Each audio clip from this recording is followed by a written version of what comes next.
Hola, bueno, he vuelto, no me he muerto, no he desaparecido, ya vuelvo a estar por aquí. Simplemente he estado unos días de vacaciones, bastantes días, y decidí dejar de grabar durante estos días, desaparecer completamente o lo más que pudiera, y me ha venido súper bien, así que ahora vengo con muchísimas más fuerzas. La reseña de esta semana es una novela muy especial, yo tenía muchísimas ganas de leerla, y tenía como muchas esperanzas puestas en ella. Muchas veces cuando te hablan bien de un libro, cuando oyes hablar muy bien de una historia, ya le pones buena nota antes de empezar a leerla. Eso puede ser bueno o puede ser malo, pero es increíble lo influenciables que podemos llegar a ser. Lo mejor que te puede pasar es leer un libro del que nunca has oído hablar y que te encante, porque entonces sabes que esa nota se la has puesto tú y únicamente tú. En cualquier caso, esta novela se ha ido a hablar muchísimo de ella, yo había oído hablar y me la habían recomendado muchísimo, incluso después de leer Jenner, que sabéis que es de los últimos libros que he leído uno de mis favoritos. Y es que esta novela está escrita nada más y nada menos que por la hermana de Charlotte Bronte, y fue la única novela que escribió. Esta semana reseñamos Cumbres borrascosas de Emily Bronte.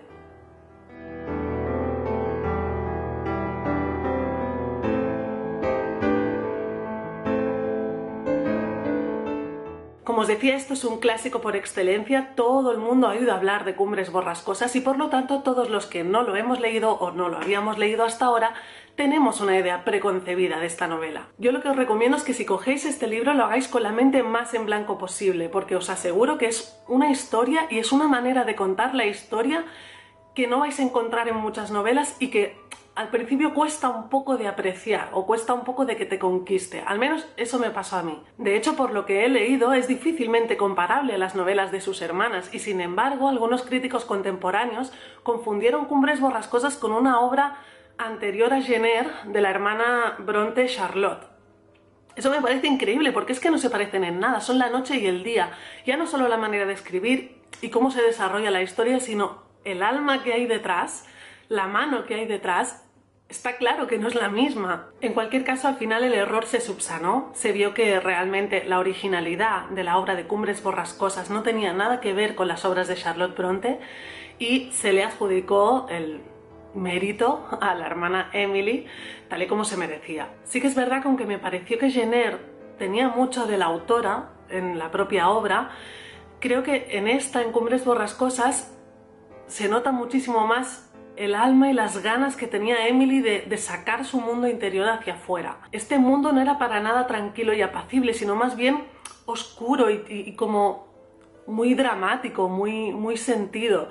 Y todo lo que rodea esa obra es así, no solo un aspecto, no solo los personajes, sino el ambiente, la atmósfera de la obra, cómo está contada la historia, cómo va avanzando, la relación entre los personajes, el microcosmos que crea la autora entre esas dos propiedades rurales, en el que todo lo que hay fuera, todo lo que hay aparte de esas dos propiedades y de las personas que viven en ellas, no existe, no importa, solo importa lo que pasa ahí dentro. Esa sensación, esa atmósfera es muy opresiva y mientras estás leyendo el libro realmente cuesta un poco disfrutarlo porque tú también estás oprimido dentro de ese pequeño mundo, que es muy pequeño. Este ambiente tan asfixiante es el que puede provocar que esta novela te encante o que la rechaces completamente. Sin embargo, cuando la termines tendrás que reconocer que realmente es algo muy especial, es algo muy original. Y por eso yo creo que ha llegado a nuestros días como un clásico de los clásicos, como una novela que sobresalió sobre el resto de novelas que se publicaban en esa época. Y eso hay que reconocérselo a Emily. Yo creo que aunque no te guste Cumbres borrascosas, tienes que reconocerle a la autora lo valiente que fue y lo especial que fue ella al escribir esa novela. Para los pocos que aún no conozcáis el argumento de esta novela, creo que es muy especial y es muy original la manera como está contada y empezaremos por ahí. Esta historia no la vivimos nosotros en primera persona o no la vivimos con los personajes en el momento que está sucediendo, sino que alguien nos la cuenta, alguien nos cuenta el pasado y el pasado es esta historia. Toda la historia está enmarcada en dos grandes propiedades rurales que son Cumbres borrascosas por un lado y La granja de tordos por otro. Todo el universo de la novela es esto, son estas dos propiedades. La historia empieza con el señor Lockwood llegando a Cumbres borrascosas para conocer a su casero, ya que él va a alquilar la granja de tordos para vivir durante un tiempo. Cuando conoce a su casero y a aquellos que viven con él, se da cuenta de que son gente muy hosca, son gente muy grosera realmente, y él al principio lo achaca a que son gente de campo. Cuando se traslada a la granja de tordos, que es la propiedad que ha alquilado, conoce a la señora Dean. La señora Dean, que es adorable, es un encanto de mujer, será la que le contará la historia, el pasado de estas dos propiedades y toda la historia que hay alrededor de ellos. Por lo tanto, tenemos que al final el narrador de la historia no deja de ser la señora Dean contándole al señor Lockwood el pasado de estas dos propiedades y de sus habitantes. No quiero contaros mucho de este pasado porque la verdad es que he tenido la gran suerte de poder leer este libro sin conocer la historia. Sabía que vivía una historia de amor, que creo que es el símbolo de esta novela y es lo que todos un poco conocemos, hayamos leído el libro o no. Pero no conocía cómo funcionaba o las intríngulis de esta familia. Básicamente es la historia de dos familias, los Linton por un lado, que están ligados a la granja de tordos, y los Earnshaw, que están ligados a Cumbres Borrascosas. De los dos lados de la historia y de los dos grupos de personajes, aunque sea el menos amable, el que más atrae es desde luego Cumbres Borrascosas. Ahí tenemos a la familia Earnshaw con sus hijos legítimos, con sus hijos biológicos y un hijo o un niño que es adoptado y traído por el patriarca de la familia. Ese niño no es otro que Heathcliff. Heathcliff, que es, desde mi punto de vista, alrededor del cual gira toda la historia realmente, es el que provocará que lo poco apacible que pudiera ser esas dos propiedades se destroce por completo. Pero además será el protagonista de una de las historias de amor más pasionales y más viscerales de la historia de la literatura, yo diría. Y esa historia de amor la tiene con Catherine, que es una de las hijas legítimas del patriarca de la familia Earnshaw.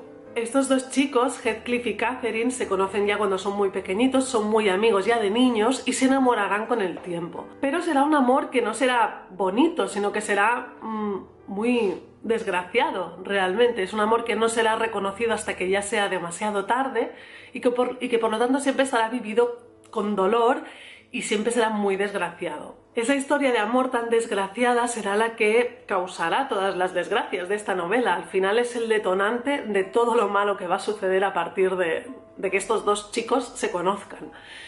Y sin embargo, aunque es una historia de amor que no es amable, que no es bonita, por decirlo de alguna manera, engancha. Es una historia de amor que engancha. Y es que, yo no sé, nos gusta mucho el drama a la gente, entonces nos sentimos muy atraídos por esa pareja o por Heathcliff y por Catherine. Todo lo que pasará a partir de entonces será consecuencia de esta historia de amor fallida y de todo el dolor y toda la rabia que generará, sobre todo en Heathcliff, el hecho de no haber podido tener nunca del todo a Catherine.